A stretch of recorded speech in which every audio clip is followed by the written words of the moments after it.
Oke, teman-teman, kali ini saya akan menjelaskan tentang modul sales pada aplikasi Odoo.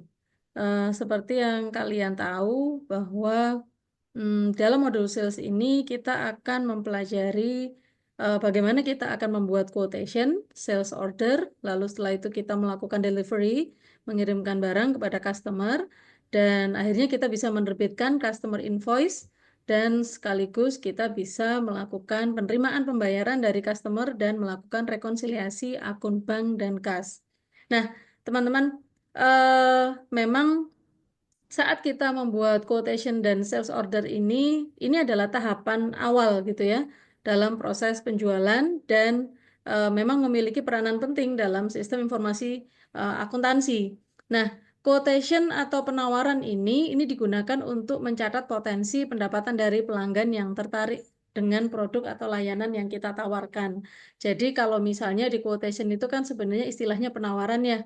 Jadi penawaran itu kita sebarkan terlebih dahulu gitu ke pelanggan, ke berbagai pelanggan. Lalu dari mereka itu pasti kan ada salah satu atau beberapa yang tertarik dengan penawaran kita, maka mereka akan melakukan konfirmasi untuk meningkat menjadi sales order.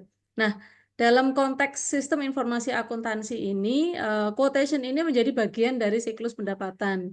Nah, di mana data penawaran dapat digunakan untuk menganalisis prospek penjualan dan memperkirakan arus kas masa depan.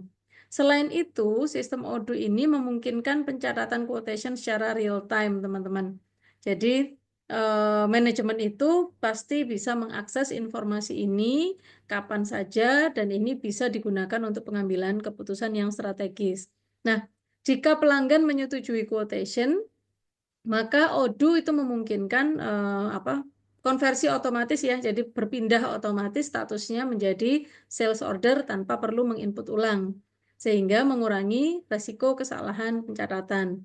Dalam konteks SIA ini, sales order ini memang berperan sebagai dokumen sumber yang menjadi dasar pencatatan transaksi dalam sistem informasi akuntansi.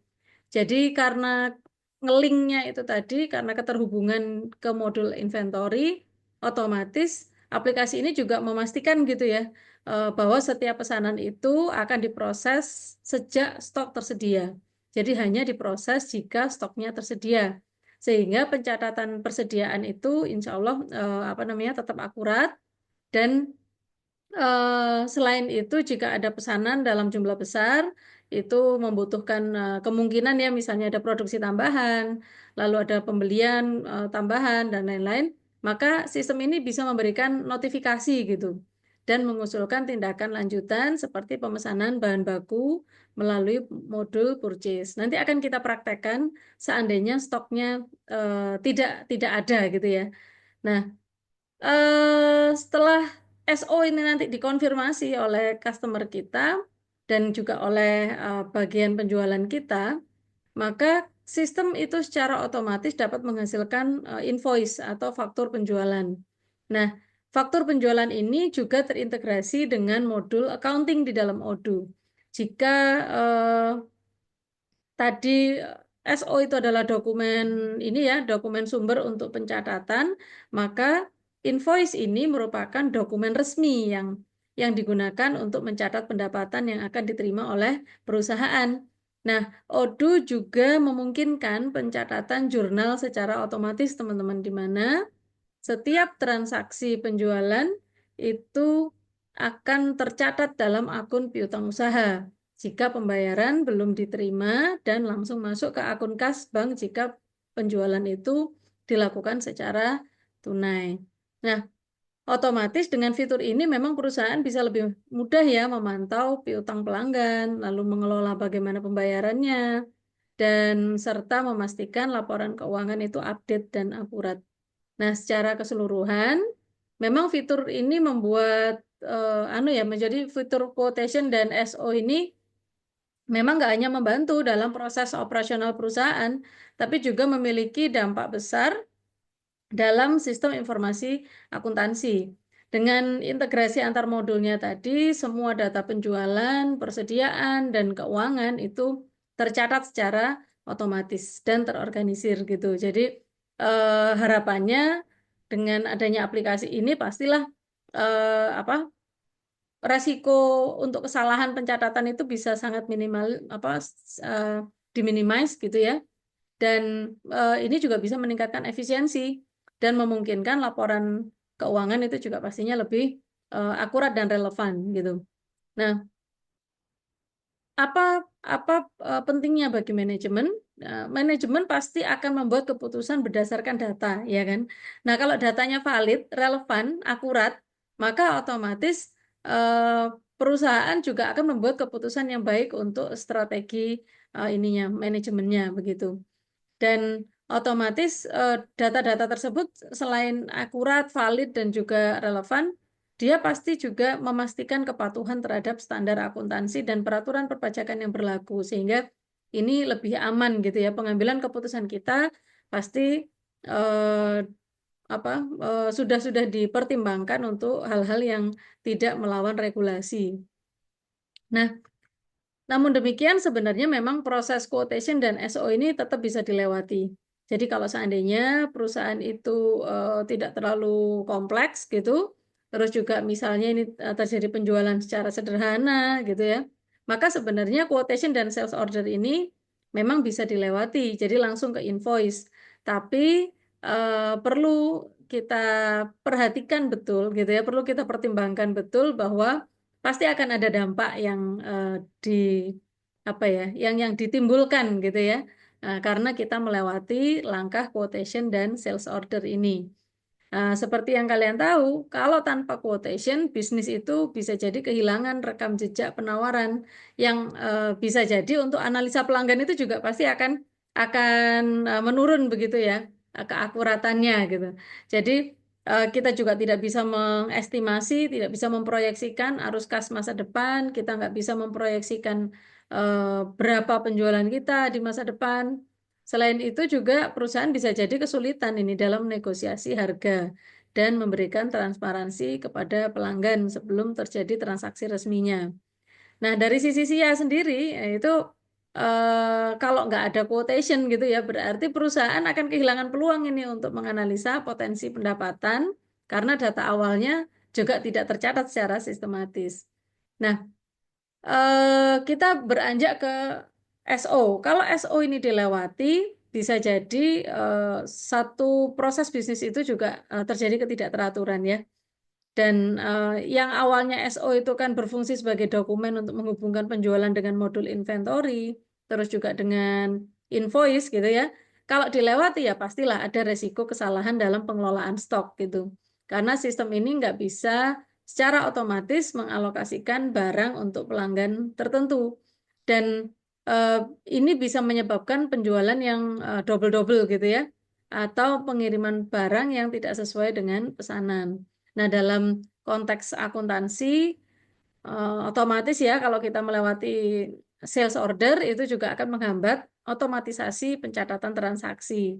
Karena nggak ada dokumen yang menjadi dasar untuk pencatatan pendapatan atau mencatat piutang atau yang lain-lain gitu ya. Nah, jadi meskipun quotation dan sales order itu bisa dilewati dalam situasi tertentu, otomatis menghilangkan tahapan ini ya akan menyebabkan secara umum ya kurangnya kontrol, ketidakefisienan dan potensi kesalahan pencatatan dalam sistem informasi akuntansi dan operasional. Sehingga harapannya kalau bisnisnya itu punya volume transaksi yang tinggi, manajemen stoknya kompleks atau membutuhkan pencatatan yang lebih terstruktur ya mau nggak mau quotation dan SO ini ya harus dilakukan gitu ya. Nah, teman-teman untuk melakukan contoh kasus yang ada di tanggal 14, ini contoh kasus untuk penjualan, Kak, saya sudah menyiapkan quotation sampai dengan pembayarannya gitu ya. Jadi pada tanggal 14 Maret 2025, tim sales di sini membuat quotation untuk customer UD Berkah Mulia terkait penawaran produk sebagai berikut ya, ada lemari kantor kayu, ada lemari arsip besi, ada rak buku sampai ke lemari pajangan kaca. Oke. Nah, ini sudah kita kerjakan terlebih dahulu. Lalu setelah itu quotation-nya akan dikirim ke UD Berkah Mulia melalui email gitu ya. dengan batas waktu persetujuannya tanggal 15 Maret. Lalu tanggal 16 Maret, ini udah berkahnya menyetujui quotation dan akhirnya meningkat menjadi sales order. Lalu tanggal 16, gudang menerima ini ya delivery order, menerima perintah gitu untuk delivery order yang akan dikirim 2 kali. Pengiriman pertama itu tanggal 16, pengiriman kedua tanggal 18. Nah, kenapa kok ini 2 kali? Bisa jadi karena armadanya nggak cukup, rutenya terlalu banyak ya. Pada tanggal 16 itu sudah full rutenya dan yang tersisa misalnya cuma pickup. Nah, kalau pickup kan misalnya bawa segini banyaknya mungkin nggak memadai sehingga nanti akan dilanjutkan tanggal 18 Maret. Ini juga sering terjadi ya di apa namanya eh, di dunia kerja gitu ya. Dan setelah barang dikirim, maka tanggal 18 Maret kita membuat penerbitan invoice. Lalu setelah itu tanggal 24 Maret pelanggan melakukan pembayaran. Oke, pembayarannya ini bukan 98 juta ya teman-teman ya. Ini akan saya ralat. Jadi 98 juta itu sebelum pajak begitu. Jadi nanti pajak akan dihitung sendiri. Oke, kita akan langsung masuk ke aplikasi Odoo.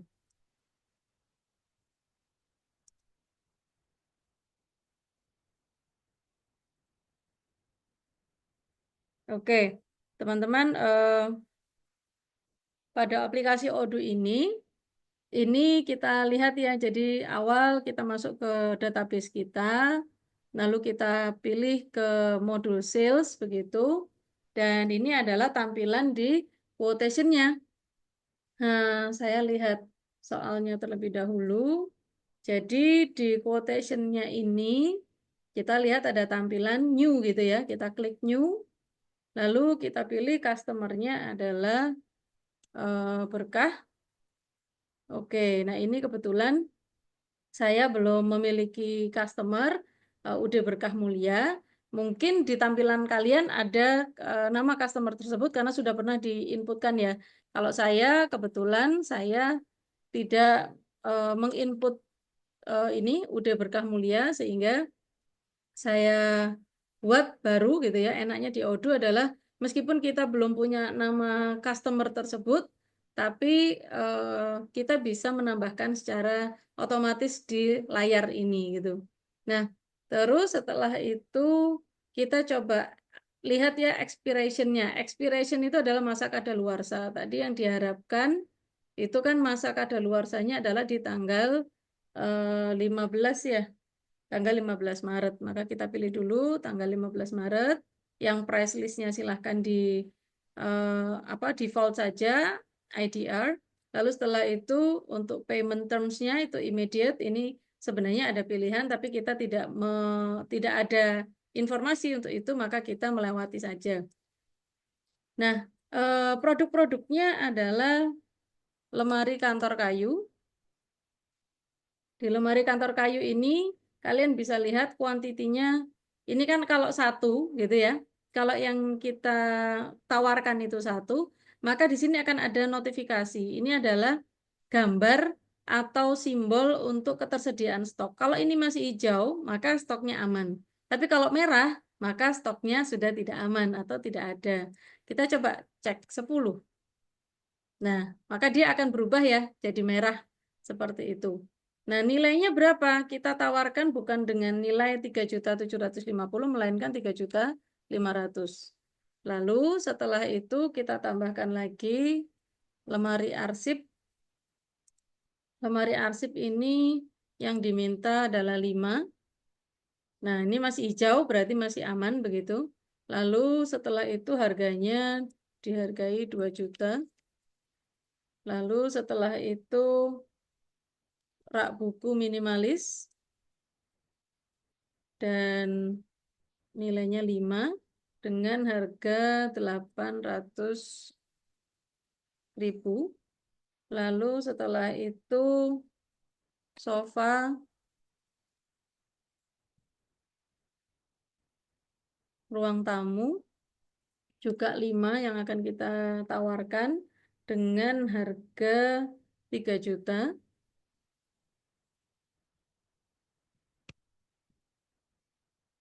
Jadi kadang-kadang penawaran itu memang harganya pasti berbeda dari ini ya, berbeda dari yang ada di reguler gitu ya, yang dipublish. Nah, terus dari sofa ruang tamu ada meja rapat besar. Meja rapat besar ini juga kita tawarkan 5 seharga 4.500.000. Lalu setelah itu, nah ini di meja rapat besar ini kita bisa lihat stoknya dia merah. Kalau misalnya di tampilan kalian berbeda, tidak apa-apa, tidak usah panik. Karena memang kadang-kadang kita waktu melakukan pembelian, kemarin kan sudah nggak seragam tuh satu anak dengan anak yang lain. Jadi nggak masalah, yang penting kalian paham bahwa di sini notifikasinya merah itu berarti kita harus restock gitu ya. Jadi harus melakukan pembelian atau melakukan produksi lagi. Nah, untuk meja rapat besarnya sudah selesai. Sekarang kursi lipat kecil. Kursi rapat lipat gitu ya. Ini 5 dengan harga 500.000. Lalu lemari pajangan. Lemari pajangan kaca itu senilai 1.800.000. Oh, mohon maaf. 5 terus senilai 1.800.000. Nah, seperti ini. Nah, kalau ini sudah sama ya, maka total biayanya 98 juta dengan ditambah dengan pajak 10.780.000 dengan totalnya menjadi 108.780.000 rupiah. Nah, setelah ini sudah selesai dan kita pastikan sudah betul, kita pastikan juga ya stoknya di sini. Jadi nanti sebelum dilakukan pengiriman ya mau nggak mau stok ini harus diselesaikan terlebih dahulu. Stoknya harus dipenuhi terlebih dahulu. Kalau sudah, tadi ada info bahwa quotation ini akan dikirim melalui email teman-teman ya. Jadi kita klik dulu send by email. Setelah kita klik send by email, maka akan muncul di sini kepada UD Berkah Mulia. Lalu setelah itu ada emailnya ya. Ini kalau nggak salah kemarin UD Berkah Mulia. Ini sebenarnya karena saya baru ya tadi. eh, Kalau seandainya kalian sudah punya isinya, maka ini akan diisi secara otomatis. Add customer.com seperti ini.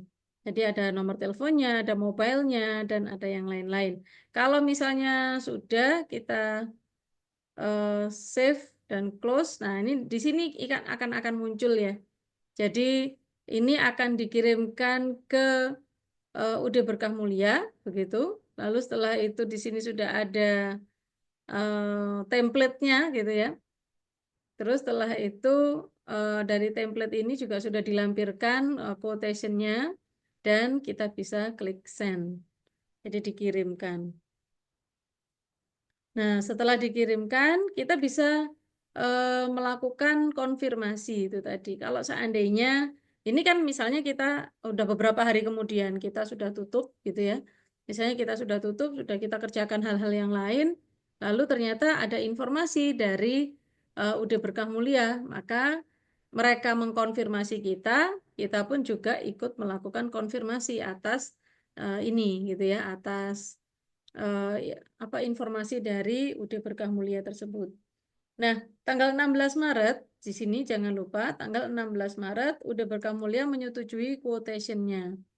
Nah, di persetujuan quotation ini, tim sales mengonversi quotation sehingga status pesanannya menjadi confirm dan secara otomatis akan memeriksa stok di modul inventory kan gitu ya. Nah, lalu setelah itu perhatikan ya teman-teman ya, sebelum ini di delivery maka kita harus pastikan lemari kantor kayunya kita punya stok dan meja rapat besarnya juga kita harus punya stok. Nah, sejak mereka sudah sampai di sales order yang ini, nah ini sudah sampai ya di sales order. Nah, seperti ini, maka kita pastikan terlebih dahulu melakukan produksi lemari kayu dan juga pembelian meja rapat besar. Oke, kita tinggalkan dulu modul sales gitu ya, karena asumsinya kita belum punya stok itu tadi. Kita harus segera melakukan pembelian. Boleh menggunakan request for quotation ini ya. Lalu setelah itu vendornya boleh silakan kalian eh, ambil saja misalnya PT Berkah Sejahtera gitu. Dan order deadline-nya misalnya di tanggal 16 Maret itu ya, di apply. Dan expected arrival juga kita klik tanggal 16. Dan setelah itu apa saja tadi?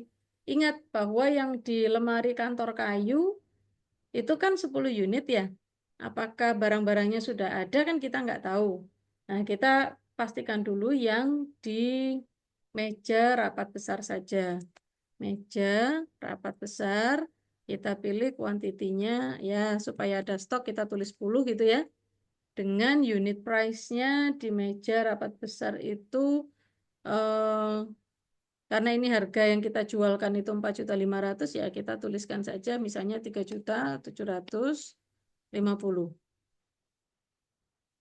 3.750.000 gitu ya. Nah, seperti ini. Lalu kita tidak kita sudah ya confirm order, ada print RFQ, ada yang lain-lain, kita confirm order. Lalu setelah itu kita anggap saja kita receive produknya, sudah kita terima, tapi kita belum bayar gitu ya. Jadi ini masih pembelian secara kredit. Setelah sudah kita validasi, maka ini pasti akan masuk ke gudang. Kita bisa cek kok teman-teman di gudang. Di bagian produk, kita klik produk, kita cek untuk meja rapat besar. Di meja rapat besar ini ya, on hand-nya sudah ada 13 unit. Jadi kalau kalian lihat ini tadi, on hand-nya 13 unit, lalu setelah itu kita pembelian ini ada 10 unit gitu ya, dan sudah terjual 5 unit, maka nanti ada kemungkinan sisanya 8 unit. Oke, kita tinggalkan yang itu. Sekarang kita eh, membuat, ya kan? Kalau tadi kita membeli meja rapat besar, nah sekarang kita melakukan produksi untuk lemari kantor kayu. Oke, kita klik manufacturing-nya, lalu kita klik new, lalu yang apa saja yang akan kita buat yaitu lemari kantor kayu. Dan kita akan membuat 10. Nah, kita cek. Kalau kita akan membuat 10, apakah semua sudah tersedia? Kita cek di sini. Nah, ini kan otomatis ya, masuk ya. Tapi yang tersedia hanya beberapa dan rak tengah ini kurang, engsel pintu juga kurang, lalu pegangan pintunya juga kurang, dan skrup, lalu paku MDF, dan kaki lemari, gitu ya. Jadi kita terlebih dahulu harus melakukan pembelian lagi, karena sebelum memproduksi mau nggak mau stoknya juga harus tersedia. Jadi teman-teman, kita coba sekarang melakukan pembelian. Kalau kalian khawatir lupa, maka nanti nggak apa-apa, kita bisa masukkan di sini lagi ya, di manufacturing. Maka kita cek di situ teman-teman. Boleh silahkan kalian apa namanya, bisa kalian cek di situ apa saja yang perlu kita beli. Jadi kita lihat di sini yang kita lihat ya, di sini ya, purchase, kita klik new, lalu sekali lagi boleh ke Maju Jaya. Kalau tadi kan berkah ya, kita sekarang masuk aja ke Maju Jaya, minta dikirim tanggal 16, di apply, kita juga minta datangnya juga tanggal 16. Lalu setelah itu yang akan kita tambahkan adalah rak tengah ini supaya gampang gitu ya. Kita masukkan 20 pieces. Lalu setelah itu ada engsel. Engsel pintu ini juga kita tuliskan 20 pieces gitu. Lalu paling gampang kita masukkan sebentar 200 saja. 200 pieces rak tengah, lalu engsel pintu juga 200 pieces. Lalu setelah itu ada lagi pegangan pintu. Pegangan pintu ini juga 200 pieces. Lalu ini 200 pieces juga. Lalu setelah itu paku MDF. Lalu setelah itu ada kaki lemari. Nah, di kaki lemari ini dibuat 200 gitu. Kita coba ya melakukan pembelian ini, kita confirm order, lalu setelah itu kita receive produk, dan kita anggap bagian gudang sudah memvalidasi sehingga barang ini sudah ada. Nah, sekarang kita cek. Kalau yang tadi di manufacturing itu tadi silakan dilihat. Nah, maka kita bisa lihat ya teman-teman ya sekarang semuanya jadi hijau, sudah tersedia semua begitu.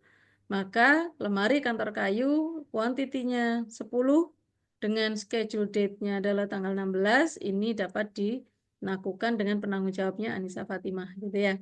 Kita confirm, lalu setelah kita confirm kita cek di sini ada komponen statusnya available di sini. Sebenarnya kita kemarin juga ada yang bertanya, Bu, apakah ini harus dicentang satu persatu? Sebenarnya kalau semuanya itu memang tersedia dan semuanya akan diambil begitu, kita sebenarnya nggak perlu centang satu persatu. Centang satu persatu itu digunakan apabila misalnya ini ada request tertentu yang dia tanpa misalnya nih ya kayak kalian bikin burger nih, waktu bikin burger itu kan ada pickle-nya, ada timunnya, ada setelah itu mungkin ada daun ada bawang bombaynya, mungkin ada tomatnya dan lain-lain. Itu tuh sudah standarnya. Tapi bisa jadi customer kita itu mintanya tanpa itu semua, maka itu bisa tidak dicentang. Nah, seperti itu. Jadi kalau kayak gini, selama ini memang diambil semua, sebenarnya cukup kalian klik produce all, maka dia akan otomatis mencentang di seluruh tampilan ini. Nah, asumsinya ketika dia sudah melakukan manufacturing itu, kalian bisa lihat di bagian di sini ya. Kita bisa lihat di produk maksud saya. Lalu kita bisa lihat di lemari kantor kayu ini nilainya dia sudah on hand-nya 11. Ada yang sold 10 gitu ya, karena kita membuat pabriknya itu 12 gitu. Ada masih dalam bentuk bill of material satu sehingga sisanya adalah 1 unit gitu ya. Nah, kita berarti produksi sudah selesai, pembelian barangnya juga sudah datang gitu, maka kita sudah bisa melakukan sales. Nah, kita klik di bagian sales. Nah, kita lihat ya, semua sudah ready begitu. Nah, namun demikian kita bisa lihat teman-teman bahwa tanggal 16 Maret itu pengiriman kita itu dikirim dalam 2 kali. Pengiriman pertama ini tanggal 16 Maret. Ya, kita coba nanti ya. Di tanggal 16 Maret kita klik delivery gitu ya. Nah, dari kita klik delivery ini, nah ini kan nggak semua kita kirim. Karena nggak semuanya kita kirim, kita perhatikan dulu tanggalnya, jangan lupa. Schedule date-nya tanggal 16, deadline-nya dia masih di tanggal 18 ya. Kita pilih dulu saja mana yang akan kita ambil, yang akan kita pick gitu ya, akan kita angkut. Nah, berarti apa saja yang akan kita angkut? Yaitu 1 lemari kayu, 2 rak buku minimalis, lalu yang ketiga sofa ruang tamu, lalu ada kursi lipat, kursi rapat lipat gitu ya. Maka cukup ini saja yang akan dieksekusi dikirimkan hari ini. Maka ini saja yang divalidasi. Kita klik validate. Nah, ini akan muncul nanti notifikasi bahwa barangnya tuh nggak cukup, bukan barangnya nggak cukup. Ini sebenarnya sudah siap dikirim semua, tapi kok yang dikirim atau tidak sesuai dengan order gitu ya. Jadi ada keterangan di sini bahwa ada produk yang dikirim ini tidak sesuai dengan permintaan. Permintaannya ada, misalnya tadi ada berapa ya di sini? 7 item gitu. Tapi kok yang dikirim hanya 4 item saja. Maka ada informasi create back order if you expect to process the remaining product later. Jadi kalau seandainya kalian ingin mengirim sisanya, entah kapan gitu ya, di kemudian hari, maka kita bisa create back order. Tapi kalian juga bisa do not create back order if you will not process the remaining product. Bisa jadi juga memang setelah di order ternyata customer sampaikan bahwa oh, enggak, kami tidak ingin meneruskan yang itu, cukup yang ini aja, mungkin diralat dan yang lain-lain. Nah, maka kalau yang ini ceritanya karena memang kita akan mengirimkan ke ke semuanya gitu ya, maka kita klik create back order. Nah, sehingga yang akan dikirimkan adalah seperti ini. Ini ya, sudah ada infonya. Jadi eh, yang dikirimkan adalah lemari kantor kayu, rak buku minimalis, sofa ruang tamu, dan kursi lipat. Oke, kalau sudah, kita sekarang coba anggap saja kita keluar gitu ya. Kita keluar setelah tanggal 18 Maret, maka kita akan mengirimkan lagi. Kita masuk ke sales, kita bisa cek di bagian order, kita klik di sini. Nah, di sini akan muncul bahwa yang sudah dibagikan atau yang sudah dikirimkan adalah yang ini. Ini lemari kantor kayu sudah delivered, terus rak buku minimalis sudah delivered, terus sofa ruang tamu juga sudah delivered. Sedangkan sisanya ini masih kosong-kosong tapi sudah tersedia di stok seperti itu. Nah, order date-nya tanggal 18 dan pengirimannya di sini tanggal 18 juga ya.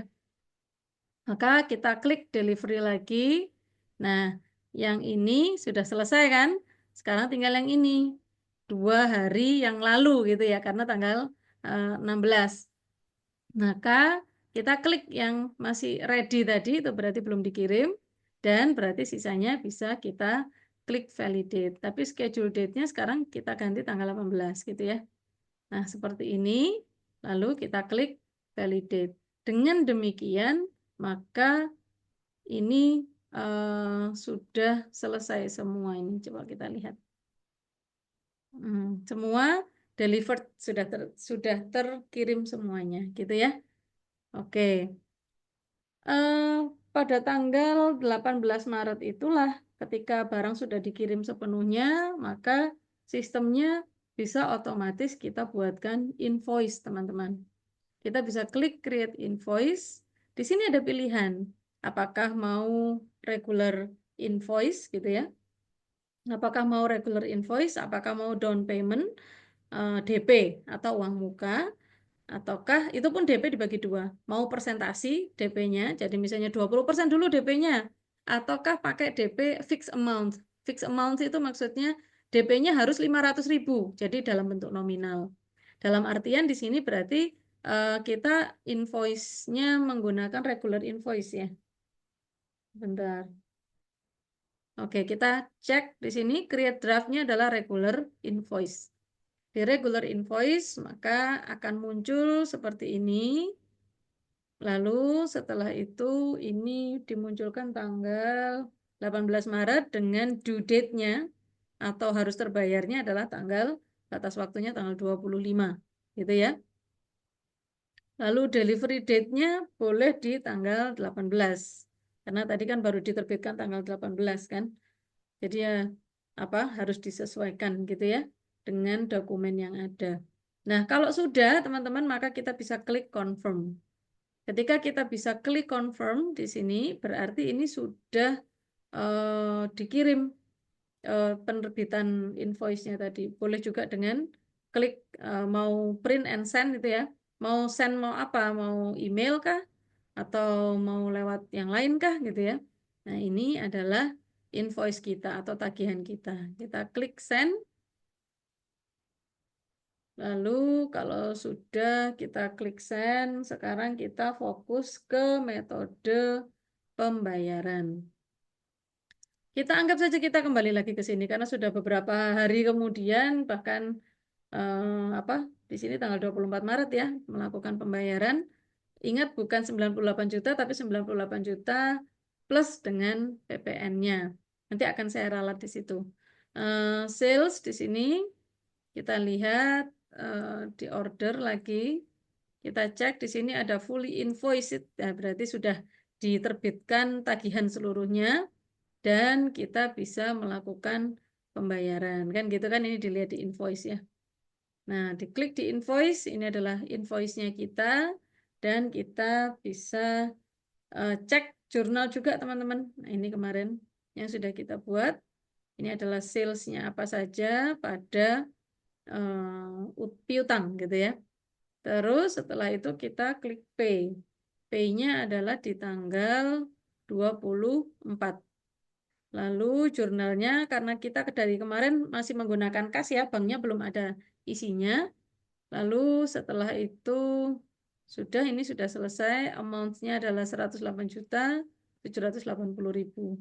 Lalu kita klik create payment. Nah, ketika kita klik create payment itu maka statusnya sudah in payment atau dalam proses pembayaran. Setelah sudah dalam proses pembayaran, maka kita bisa lihat di payment ini apakah sudah tervalidasi atau belum gitu ya. Nah, perlu kalian ketahui bahwa sebentar di dalam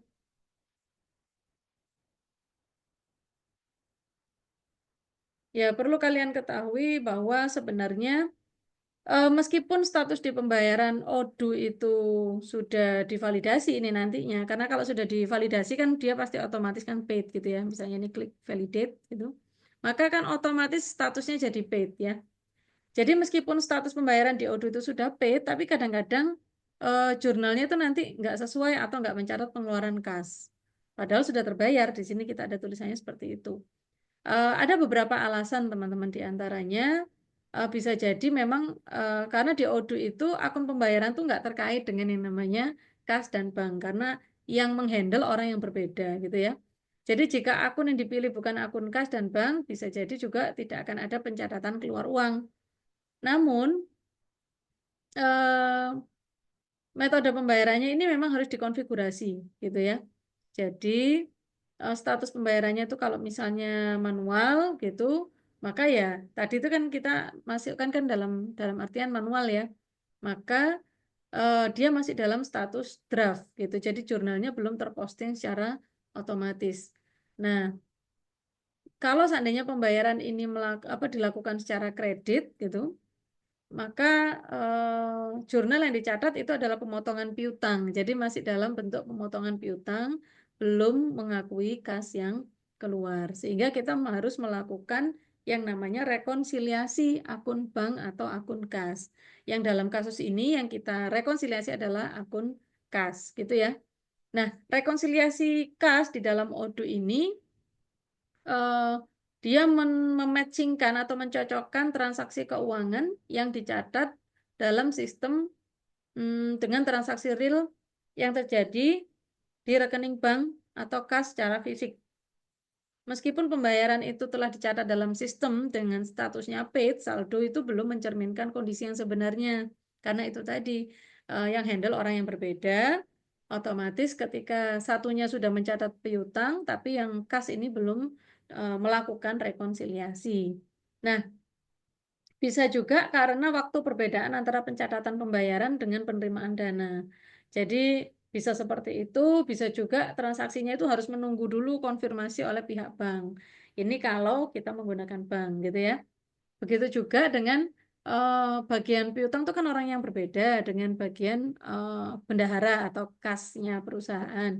Sehingga itu perlu dilakukan konfirmasi antara dua pihak tersebut gitu loh. Dengan melakukan rekonsiliasi, maka transaksinya sudah tercatat benar-benar valid dan sesuai dengan kenyataan. Nah, rekonsiliasi ini juga menghindari ketidaksesuaian saldo. Entah itu karena administrasi bank, karena itu mungkin selisih kurs, atau pembayaran yang dilakukan oleh pelanggan tapi belum masuk rekening. Nah, ini contohnya. Jadi, proses pembayaran itu sudah in payment, bahkan sudah paid gitu. Kalau yang klaim dari Departemen Piutang. Tapi kan uangnya belum tentu diterima di dalam rekening atau belum tentu diterima benar-benar dalam bentuk uang. Sehingga perlu direkonsiliasi. Nah, kalau kalian lihat di perspektif akuntansi, rekonsiliasi ini bagian dari praktek keuangan gitu ya. Ya memang kondisinya kalau di audit itu kan harus benar-benar bisa terkontrol dengan baik. Jadi dengan memastikan bahwa transaksinya semua sudah cocok dengan bukti yang sah, maka perusahaan dapat meningkatkan transparansi keuangan gitu loh. Nah, oke, langkah-langkah rekonsiliasinya bagaimana caranya? Nah, kita lihat di sini. Ini sudah pasti ya tadi ya in payment. Kita sekarang masuk ke akun accounting di sini. Nah, di bagian akun accounting kita pilih jurnal item. Lalu seperti kemarin juga kita klik bukan yang posted tapi yang unreconciled. Apakah ada di situ ya? Unreconciled. Nah, di sini ini ada unreconciled teman-teman. Di mana unreconciled-nya adalah 108 juta. Yang kita pilih adalah yang ini, yang unreconciled-nya 108 juta 780 ribu rupiah. Kita rekonsiliasikan terlebih dahulu, dan akun yang kita pilih adalah kas tadi, dan tanggalnya adalah tanggal 24 ya. Lalu setelah itu labelnya ada write off, jadi reconcile, kita klik reconcile. Dengan demikian, kalau sudah di sudah direkonsil gitu, dan ini juga sudah dimasukkan di sini. Kalau sudah direkonsil, maka kita lihat ya.